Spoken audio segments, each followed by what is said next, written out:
excede o se infiltra, ya porque desarma un contexto o porque rearma sin otro, digamos, sin volverlo definitivo. Aquí cuando hablamos de contexto, ningún contexto es rígido, ¿no? Incluso este tipo de categorías que a mí me interesan desarman los contextos que están sobre todo establecidos en las ciencias sociales y por los saberes más, incluso por la prensa.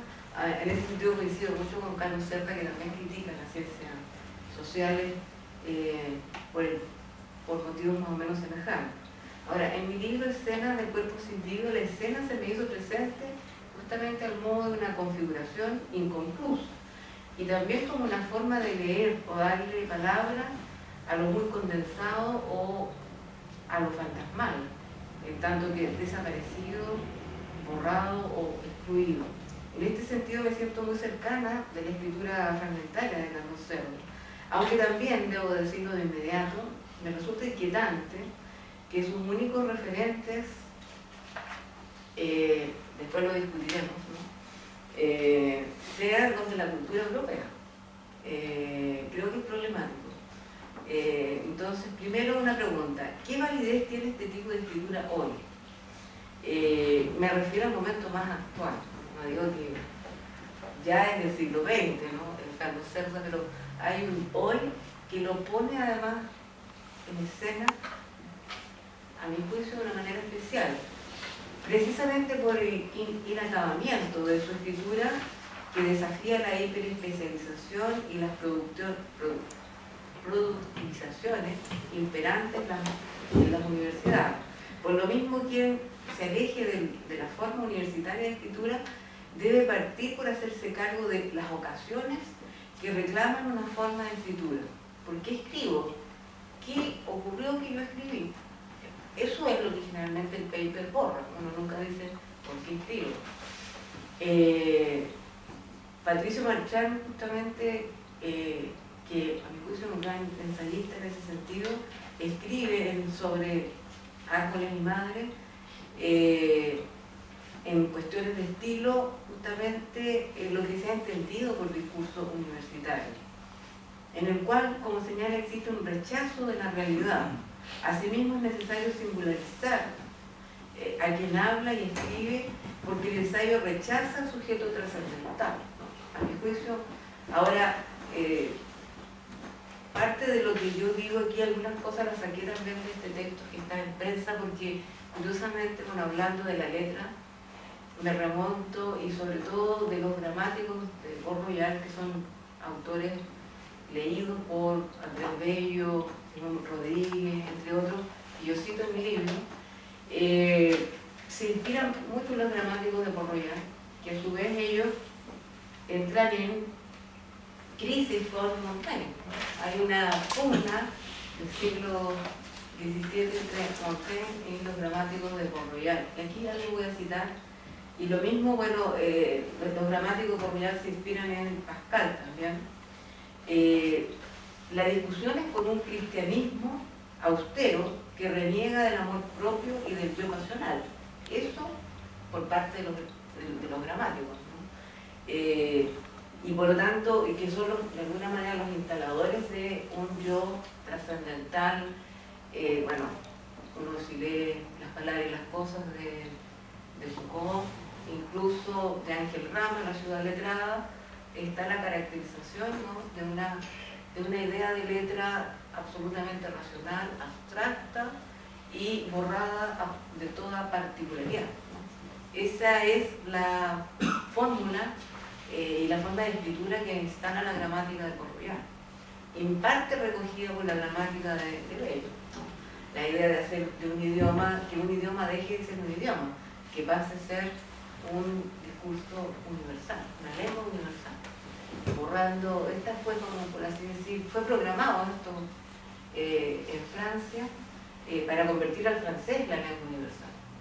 Y después uno lee Rousseau, bueno, no estoy haciendo propaganda del libro, pero Rousseau, hay una serie de autores que siguen tomando esta idea para hablar de una lengua común. Pero eso, lo que yo insisto, es la letra, no es la escritura, ¿no?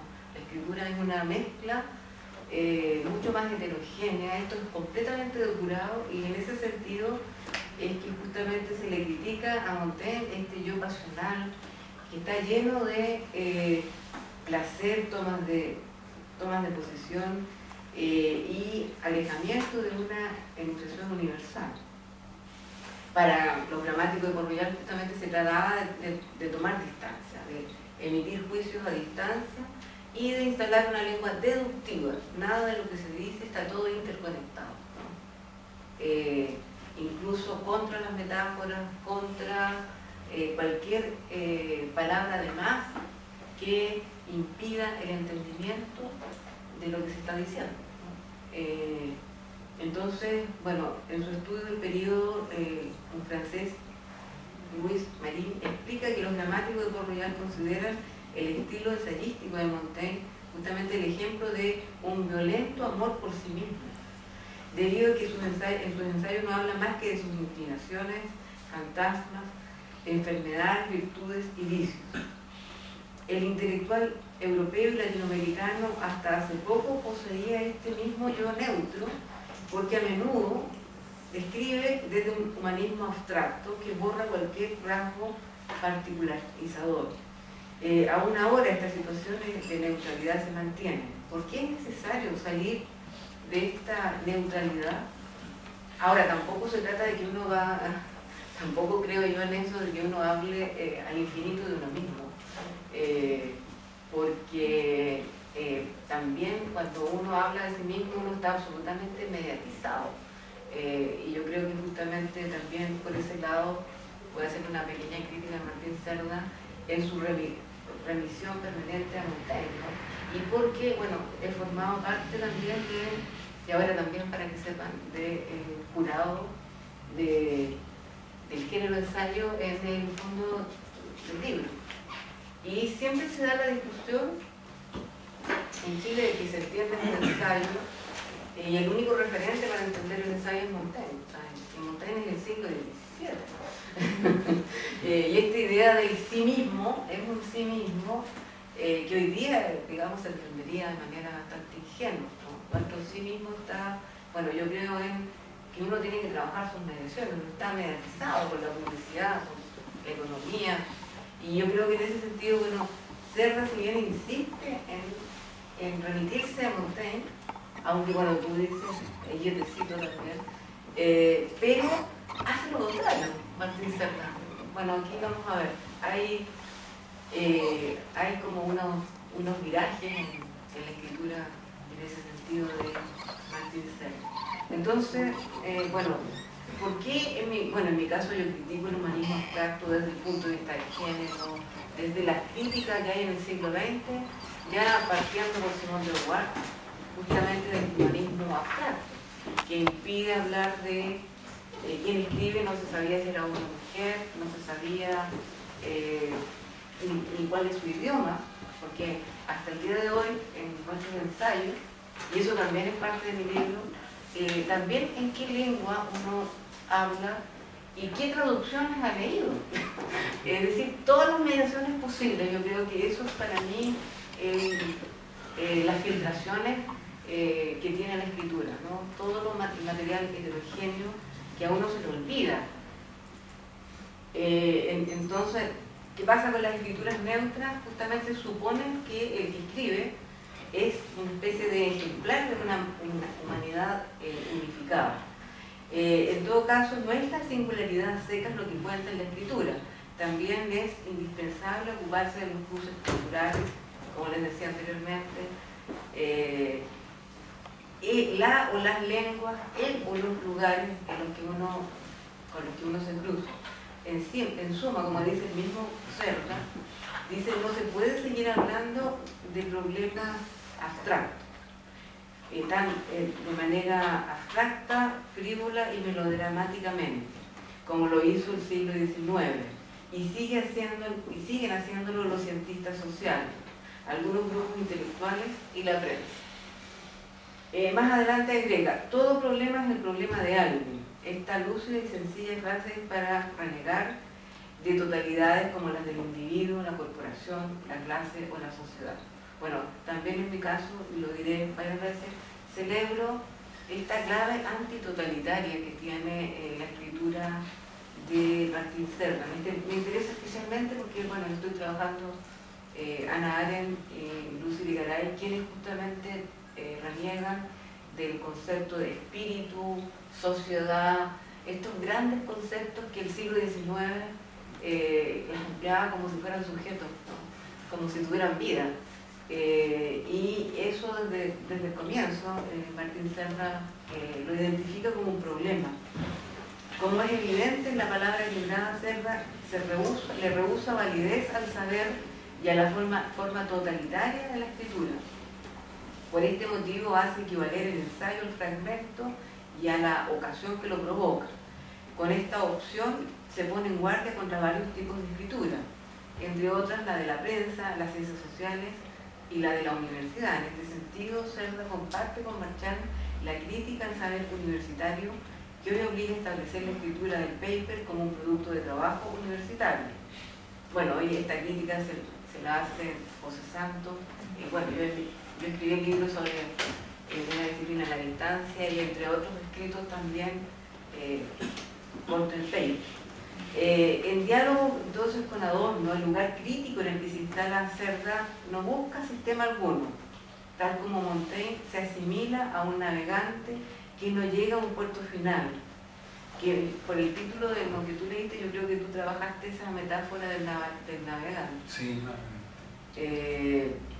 apoya epistemología aventurera, se afilia para orientarse en lo desconocido y provisorio. Sin embargo, como bien acota uno de sus comentaristas privilegiados, yo leí un texto que tú leíste a su vez, tú lo dejaste en la Universidad de Talca, así que esta es mi referencia a José de la Fuente. Montaigne, según tú, podemos discutirlo, Montaigne no es el único punto de partida. Es bueno que no lo sea, a mi juicio, ya que cuando se habla de ensayo en Chile, es el único modelo invocado, pese a que este es preeminente en el ensayo, que no se puede negar, yo creo, de Martín Serra. Hay una gama de autores citados, en su mayoría filósofos, para reflexionar sobre el ensayo, en especial Adorno y Lucas, Blanchot, bueno, Benjamin, hacia el final, que son tremendamente importantes. Ahora, bueno, también lo digo al final, no hay nombres femeninos, ¿no? Para nada, pero bueno, en fin, algo de eso digo al final. En esta reflexión, además de no haber latinoamericanos ni chilenos, prácticamente, en esta reflexión es la escritura la auscultada en virtud de la relación entre materia y forma.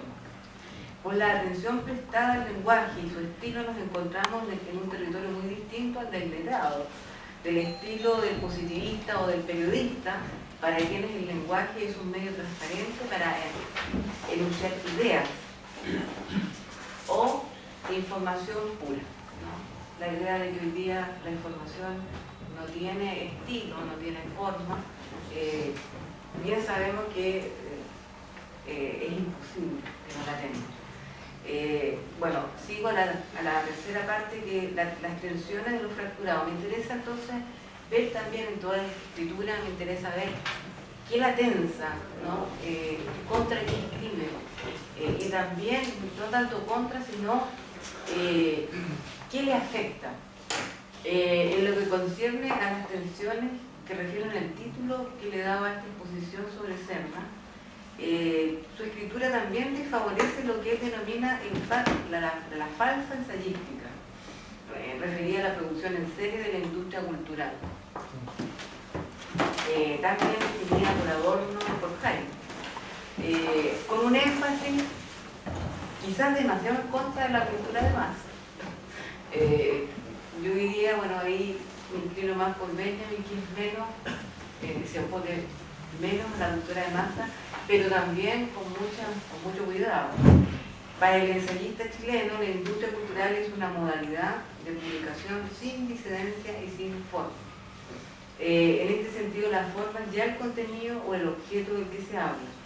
Sin embargo, en su defensa del ensayo acude a menudo, como digo, el modelo inaugurado por Montaigne, para quien la materia de su libro es él mismo, gesto apreciado como ironía o desdoblamiento del yo. Esta estrategia para demoler justamente la escritura de los tópicos o doxos. El problema de invocar este modelo, cuyo tesoro se encuentra en una memoria carente de mediación, ha descuidado, yo creo,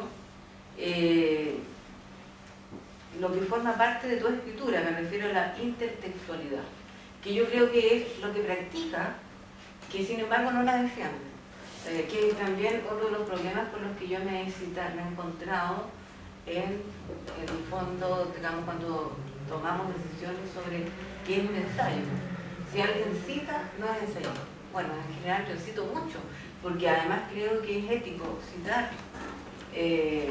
Bueno, en el caso de Martín Cerda, señala los libros, pero no cita, ¿no?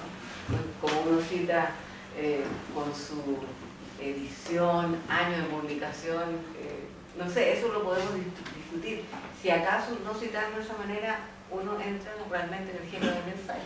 A mí me parece importante, más democrático, citar, incluso hasta el número de páginas. Porque de esa manera tú le abres al lector la posibilidad de que lea lo mismo que estás leyendo tú. Lo digo porque esto también se dio como, tuve hace mucho tiempo una discusión con Nelly Richard sobre que era importante citar. En un momento, en ese momento, durante la dictadura, salieron muchos libros donde no se citaba, eran escrituras muy bellas, pero cuando empezaron a llegar los libros de Barthes y otros, nos dimos cuenta que estas escrituras dependían de esas otras escrituras. Yo admiraba ingenuamente esa escritura que supuestamente no citaba, pero entonces ahí uno se da cuenta que hay intertextualidad, un error. Yo creo que muchas veces tratando de ser genio, ¿no? Aislado, solo, se comete el error entonces de no citar lo que uno está leyendo, porque alguien que escribe necesariamente y antes que nada un lector.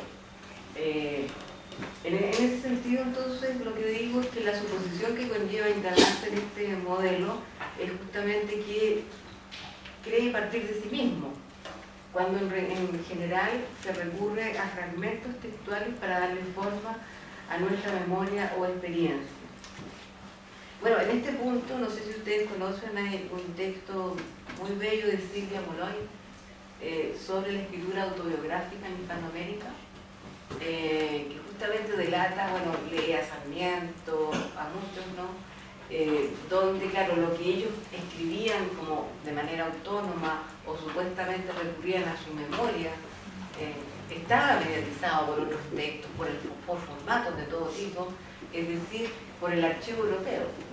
La escritura latinoamericana, como ella dice, parte de un saqueo a los archivos europeos. El formato autobiográfico, por ejemplo, ¿no? Los recuerdos. Acabo de comentar el texto también, los recuerdos literarios también de Las Tablas, y que tiene este formato tremendamente ilustrado, de denuncia, de relación con el lector, pero parece que partiera del mismo. Entonces, bueno, lo curioso es que en el ensayo de Martín Cerda, él, como digo, hace todo lo contrario, debido a que comenta a los comentaristas del ensayo. Por lo tanto, de hecho, es un escrito completamente intertextual. O como yo lo hago ahora justamente con el mismo ser.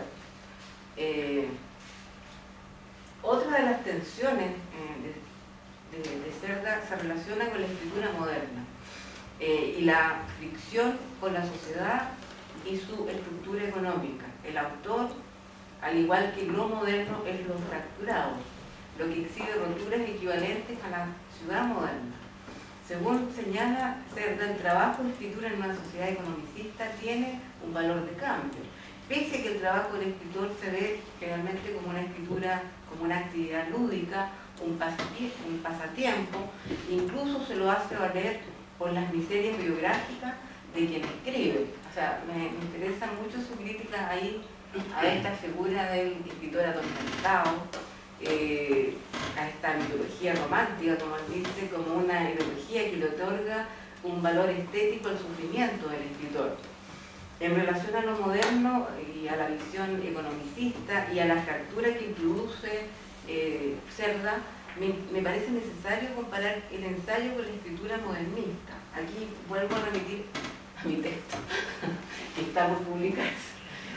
Porque hay una serie de coincidencias en la escritura modernista, en la crónica, justamente por ponerse fuera de la lengua controlada por la gramática y de la lógica deductiva, y justamente por lo que tanto Julia Quistea como Jacques Rancière recalcan con respecto a la escritura literaria. En el caso de Quistea dice los lapsus, los juegos de palabras, el estilo, testimonian el degeneramiento de una estructura, y es así como surge la escritura.